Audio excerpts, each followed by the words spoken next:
Hi, this is Rhonda Kramer, and for Module 3 on our educational podcast, I found a podcast called Teachers Off Duty, and I listened to the specific podcast, and it was called Things We Wish We Would Have Learned in College.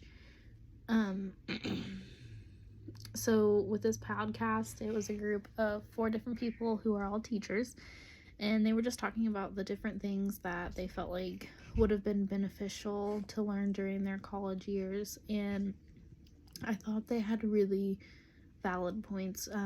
One was actually British, and so he was talking about how when he moved to the States, how his credits and stuff transferred over and how he had to get his certificate for teaching there. And I thought that it was really interesting to see, because after they get their degree, one of the ways that they, like, their interview and hiring process was that they had to perform a whole lesson plan.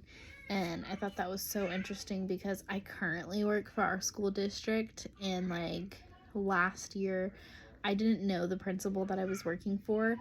They just hired me in as a long-term sub, and I had a classroom for the year. This school year I also work for our school district, and I previously knew the principal because I worked in the building as a staff member as a para. So I had my interview, well, I didn't really have an interview, they just hired me again, but they knew me, they knew where I've been in my background.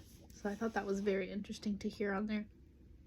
And a lot of the stuff they talked about, I'm at least gaining that experience by being in the classroom already.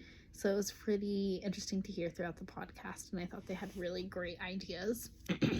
So the next question is, what are ways that Web 2.0 technologies like podcasting, blogging, wikis can be used in the classroom? I think these would be great to use in the classroom because you could assign a podcast to kids and they can write a paper on it, or it's actually a fun way. Like, some podcast people actually do like live YouTube videos, and so they'd be a fun little learning exercise or little break you could use. I just think those would be really great to use within the classroom.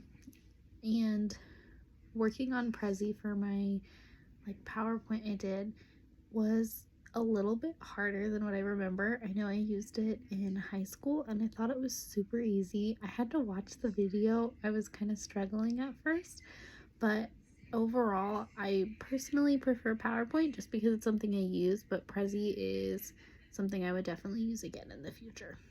Thank you.